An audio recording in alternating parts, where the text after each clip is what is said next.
Good morning. It is 10:15 a.m. on Sunday, October 21st, 2018. I'm Christiana Ellis, and I just got up. This is 5 more minutes.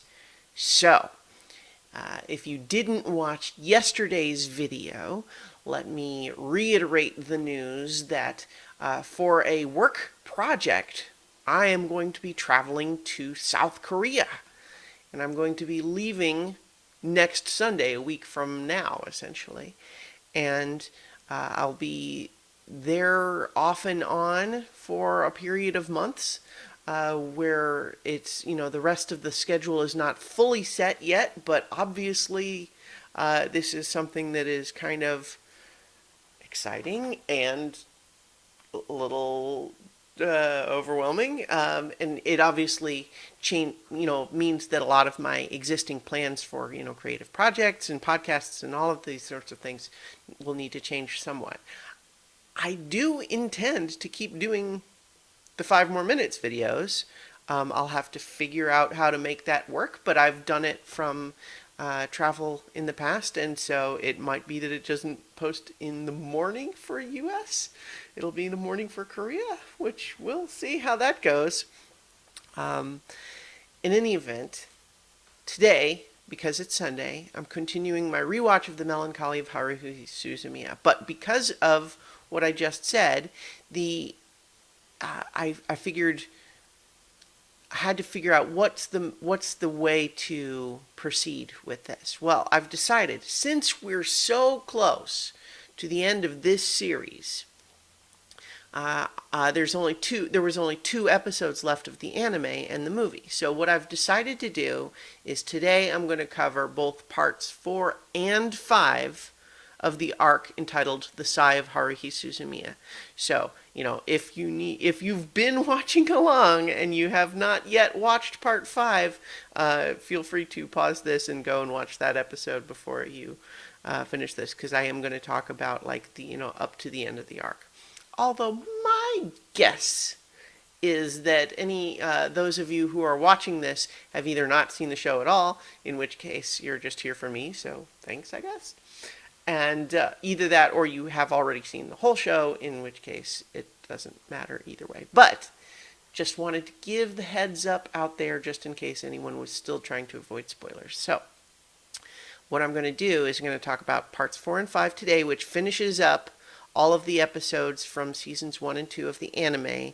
And then next week, even though it'll be posting the morning of my flight to Korea, I plan to do an episode about the movie, which is entitled "The Disappearance of Haruhi Suzumiya." So that's the plan. So let's get to it. The Sigh of Haruhi Suzumiya, part 4 and 5. And we start with 4, of course. So 4 is probably, in terms of just emotional tension, it may be the darkest that the show gets, frankly, because we obviously have a couple of things happening, right? We have the movie, they're continuing to make the movie, but Haruhi is continuing to be a little out of control. She's getting so wrapped up in the fun of being a director and making this movie that she's losing her grip a little bit. She's becoming, her tendency to be, bossy and demanding and inconsiderate are unfortunately kind of getting turned up to 11. And so we start with everyone, now we have Miss Tsuruya and Taniguchi and Kunikita who have been drafted in to help, and they're, all going to film the scene at the lake, which from our perspective, in the order that we watched, we know that in the movie they make Taniguchi and Mikuru fall into the water at some point, at least. And so there's a little bit of knowing that that's going to happen, but it's played, instead of a funny accident, it's played as sort of a slow burn tension of increasingly realizing that Haruhi's going to force them to do that. And then, of course, it's, having Taniguchi fall in as well was an accident. But we also start with she's procured a new contact lens, and so that means that there's more beams that Yuki has to intervene with, and it's all fraught with tension, and there's increasingly some discussion of how much are they willing to put up with, because Kyon is feeling increasingly frustrated at the way Haruhi is treating Mikuru and the things he's forcing her to do, and especially since she is very clearly uncomfortable with them, but going along with it because she feels like it's a fate of the world sort of thing, like she has to, right? What's the choice? Because if you refuse, then Haruhi gets mad, and then who knows what might happen. And this is like abusive relationship stuff, right? Like, this is, it's things that are not okay. Now, this obviously has this fantastical supernatural element of it really actually mattering in a broader context what happens if Haruhi gets angry, right? It matters. So Kyon is in this frustrated position of wanting to stand up to her, but having Koizumi tell him not to, saying, yes, I know this is hard, but it's better than the alternative. And so if we can kind of just try to manage it one step at a time, that's better than trying to just put a stop to it. It would be better if she's able to finish making the movie, and we just have to try to manage it in the meantime. But that's frustrating for Kyon. Mikuru is upset, but going along with it, and so Kyon is feeling that tension.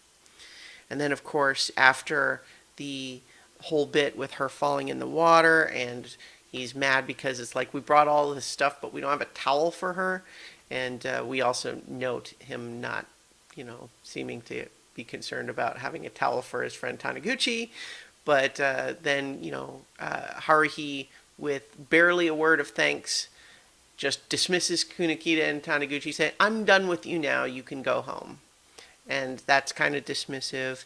And then we go to Miss Tsuruya's house, and we see that in addition to wanting to film this, it's unclear how far Haruhi wanted this love scene to go, right? And that's part of why Kyon steps in, because it's potentially embarrassing to Mikuru even as it is, but it seems clear that Haruhi wanted it to go further. And the fact that she talked Miss Tsuruya into drugging Mikuru with sake in order to make her act sexier, it's all too much for Kyon. But we can also just for a moment take into consideration, we know that Kyon has also got a mix of motives here. Obviously, he feels very protective towards Mikuru. He wants to take care of her and protect her from the things that Haruhi's trying to do to her. But there's also a jealousy piece. Like, if he was the one that was in the role that was supposed to kiss her, would he have objected in the same way? It's not clear that he would, because what we see is what finally draws the line is seeing Koizumi about to kiss her for the scene. And he's frustrated that Koizumi is continuing to just like, whatever you say to Haruhi. And, so Kyon finally, steps in and says, he says, this is not okay. I can't believe you did this. And then Haruhi is getting to the point where she's just hitting Mikuru on the head with the little cone. And it's not like hard enough to hurt, but it's still just like, she's like complaining, you're not reacting right when I do this. So fix it. We're going to keep doing this until you get it right. And obviously, none of this from Haruhi is okay. And it's tricky because of the fact that we know within the world of the story, there are actually larger world concerns related to what happens if Haruhi gets mad. You don't know what might happen. And in this concept, and so there is, Koizumi has a point, and so does Mikuru, frankly, when she ultimately decides to go along with it. But it's all very reflective of things that absolutely happen in the real world with emotionally abusive relationships, right? Like, Haruhi is not physically injuring Mikuru, although theoretically she could have been hurt falling in the water, that sort of thing. And she herself is not pursuing Mikuru in a sexual way. But regardless, it is certainly controlling and, abusive, and she's out of control, for sure. Haruhi's out of control.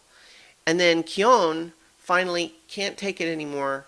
He stands up to her and not only demands that she stop doing what she's doing, that it's unacceptable, but then he also calls into question the whole project. The whole movie is, what are we even doing? This is stupid. You don't know what you're doing. This is all terrible. And basically just, tearing down everything. He's kicking over all the walls. And she is angry and, lashes out back at him of like, how dare you question me this way? I'm the brigade leader. It's my decision. You're being selfish, that sort of thing. And it makes him so angry that we see him move to, like, he was going to hit her. I mean, he says smack in the dialogue, but we see closed fist in his hand. And Koizumi stops him, which is obviously good. I think we didn't need it to escalate to that. But we see that it escalated to the point where, almost without thinking, it looked like he was going to do it. And he was also mad enough that he looked like he might do it again, even after stopped the first time. And I think that this is a dark moment. I think of it as probably the darkest moment of the series, personally. Because on the one hand, standing up to an emotionally abusive person, the way Haruhi is acting in this, circumstance, is probably a good thing.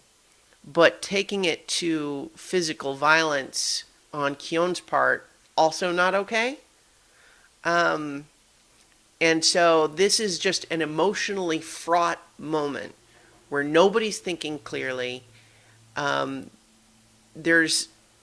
don't want to say there's blame to go around, because honestly, Kyon was wrong to move to hit her, and it's lucky that he was stopped from doing so, and that, he kind of came, to his senses a little bit. But we can also, have a little bit of sympathy for him in the sense that it's obviously Haruhi's real, like, she's not doing trivial things wrong. She's being awful. And so he is so frustrated, and his frustration has been building as a result of being gaslighted in a way, and being told by the others that he should just leave it alone and just continue to do whatever Haruhi says. And he's so frustrated by this. And so we can see, as depicted, Kyon himself loses control a little bit. And so this is a moment where, when Haruhi sees that he was perhaps about to hit her, she basically tells him she's startled, scared, angry, upset, basically tells him, keep doing what I say or get out. But we can see that the demeanor of her anger has shifted a little bit there. And we fade to black without really seeing how things resolve in that moment, at least. But it seems clear in the next scene, everybody's leaving except Mikuru, who is too drunk because she's been drugged. And Misuruya rightfully apologizes for, conceding to Haruhi's request there. And she said she apologized. She got carried away, and oh shoot, my phone alarm. That's not supposed to go off. Um, so it's resolved ultimately with no further escalation, but no real release of the tension either. There's been a blow up, but not a catharsis, because no one has changed their stance, right? There's only been an escalation that was ultimately de-escalated without resolving the central problem, which is that Haruhi was being inappropriately controlling and abusive. Kyon wanting to stop that, but not knowing how to do it properly, and going down the wrong path essentially for doing it.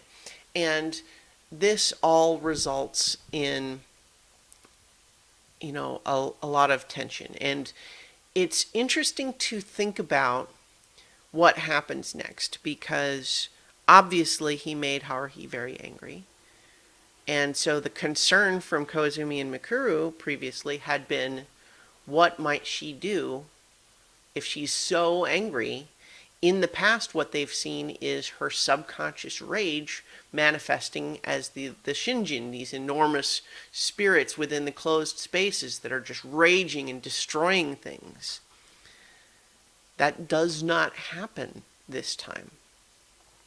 She seems depressed, non-communicative, but the fact that emotion is not expressed as rage in her subconscious suggests perhaps that Kyon finally standing up to her in this way, more aggressively, she is recognizing this as a failure on her part, and she's not raging at Kyon or the rest of the world.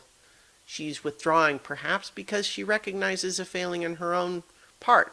Failure of her own as brigade leader. She did not manage to, lead her people, and they,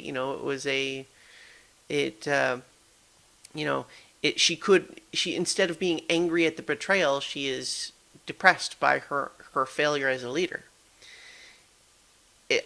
We have to kind of read into that a little bit, because what we see her is obviously depressed, but given that we had specifically had raised the concern that if you stand up to her, that's the bad outcome that we're hoping to avoid, is that she'll have more of these big closed spaces that could destroy the world, and just eliminate everything and change the whole universe.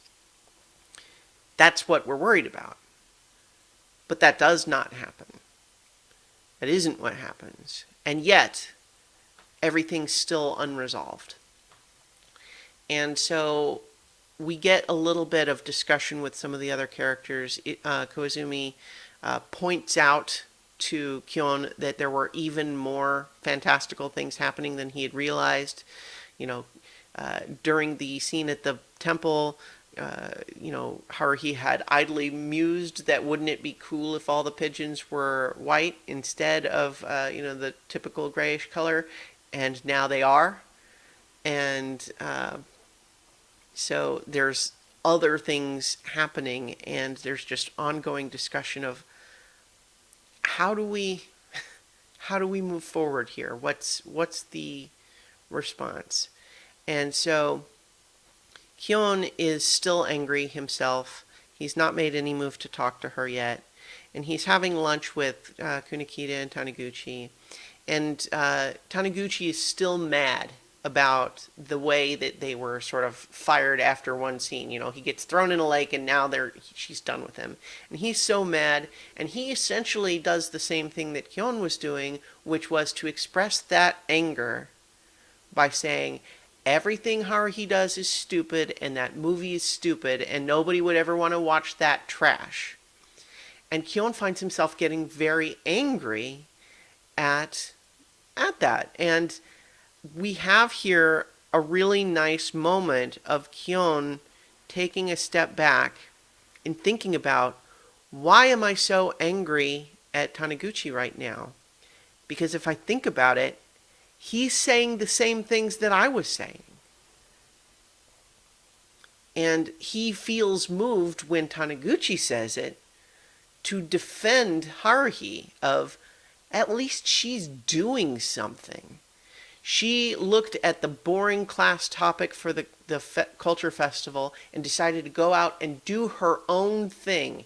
And it's an exciting, big, ambitious project that she wants to go out and put into the world instead of just sitting back doing nothing and complaining about what everybody else does. And as he's wanting to defend Haruhi in his own mind that way, it's all in voiceover, he doesn't say this, but recognizing I've been the one doing that.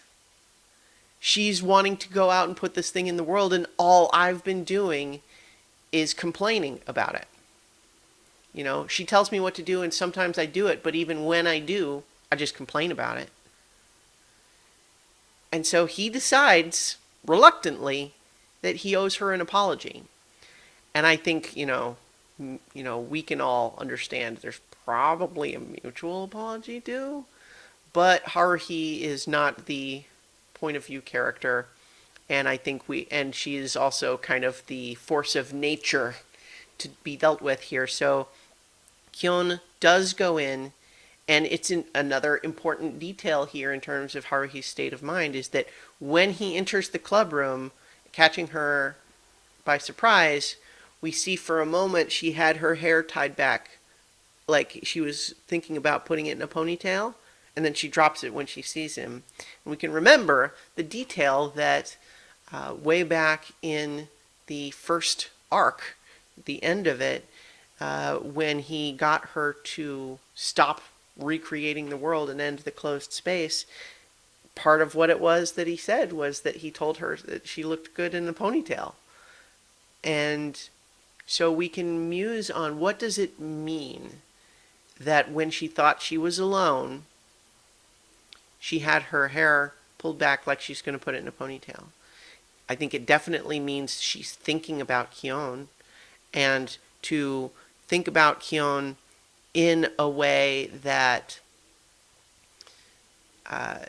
she's prepared to put her hair in a way that she knows he likes and yet has resisted doing, except for the one time we saw her do it immediately after that whole closed space incident,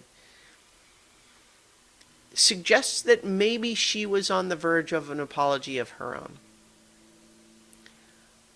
So, to some extent, I think that we can credit Haruhi perhaps with a little bit of growth, but then Kyon also, with his own apology, kind of lets her off the hook a little bit. And so, I love the way he doesn't quite apologize, which is maybe appropriate because, maybe he could have apologized for getting so angry he was perhaps going to hit her, but he takes it back and sidesteps that primary conflict and takes it back to the subject they were arguing about, which is, we're gonna finish the movie, and it's going to be awesome.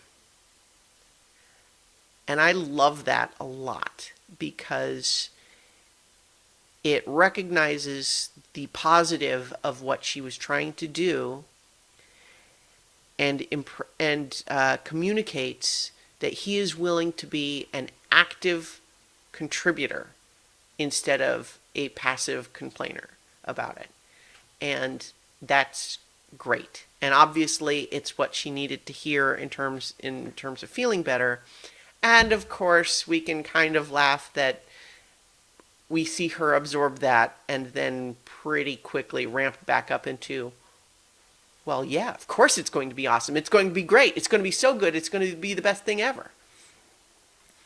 And so once again, we are back into production on the movie, and that includes, because we're watching a little out of order and we don't have exposure to the actual time of year, it's potentially a little bit unclear what's happening. But essentially, she makes the cherry trees re-blossom in summer.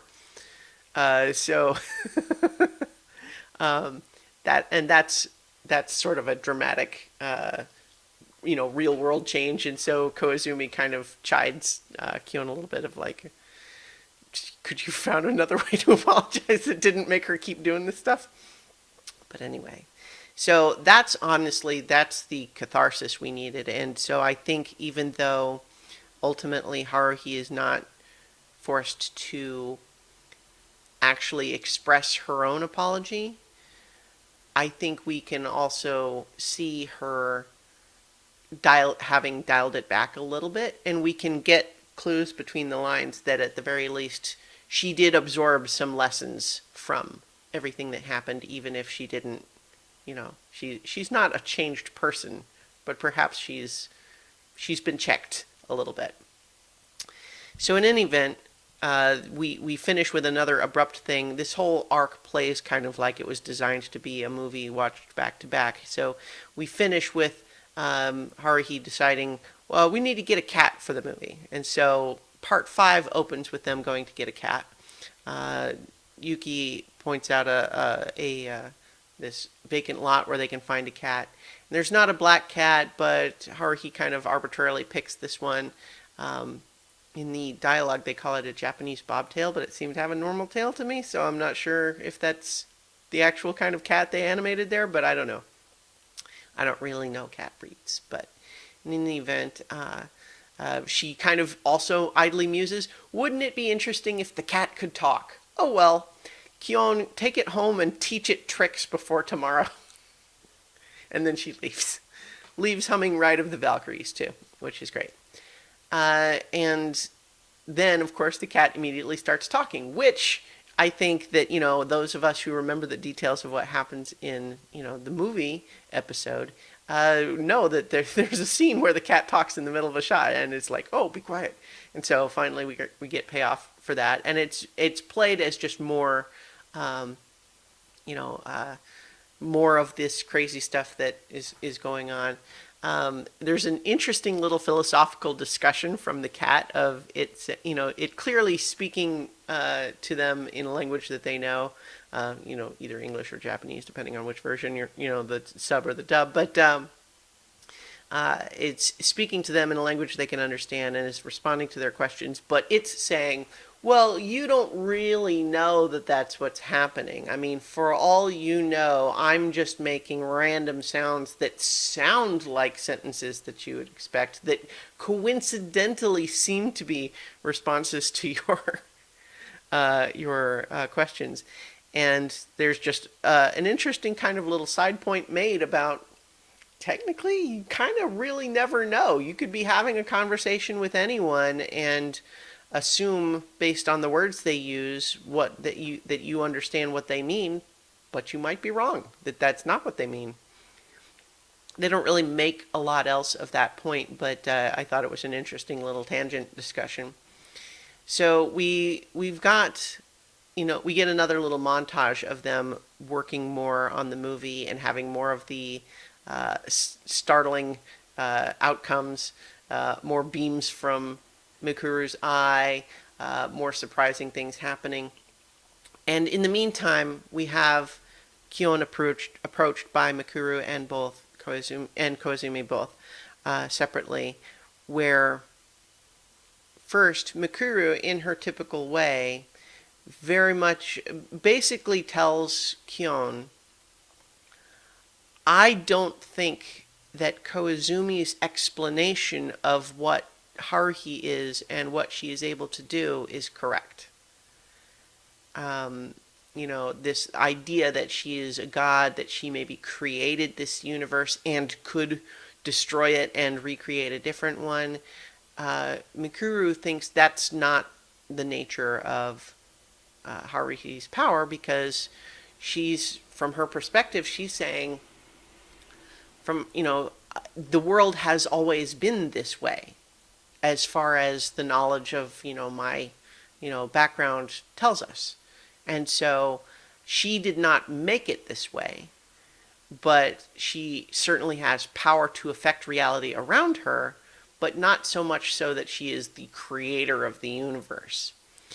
But she is also kind of falls all over herself to say, That doesn't mean I think he's a bad person or anything. I just think he's wrong and that you shouldn't believe what he says. But that doesn't mean I think he's untrustworthy. It's just she's going back and forth, and so Kyon is kind of not sure what to make of that. But then, of course, Koizumi kind of comes, from the other side of like,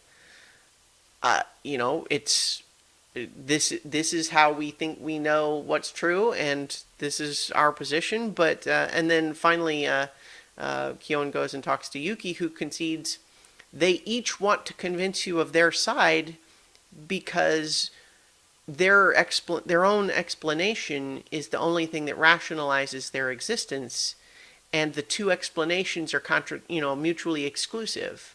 So each of them is coming from a place of what I believe has to be true, because if the other side was true, I wouldn't exist. But they're both coming at it from that perspective, and then Yuki kind of refuses to pick a side, basically saying, I can't prove to you either side being true, and for that matter, you don't know that anything I say is true. You're kind of having to just understand that you don't have any way to know for sure. And it's all very tricky, and it just kind of raises again the nature of what's going on, because this idea that somehow none of the explanations we've heard so far would seem to explain all of the evidence. So it's possible that some of the evidence we've seen from one side or another is wrong, or it's the wrong interpretation of it, but we don't know. We have no way to know.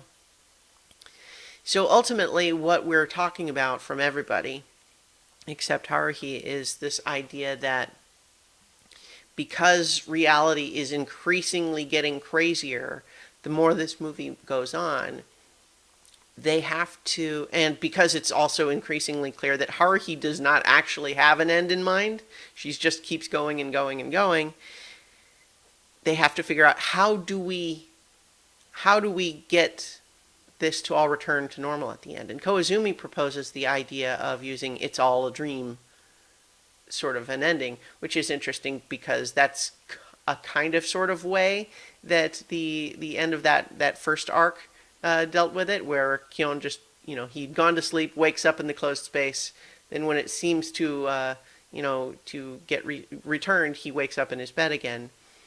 Was that all a dream? Yeah, hard to say.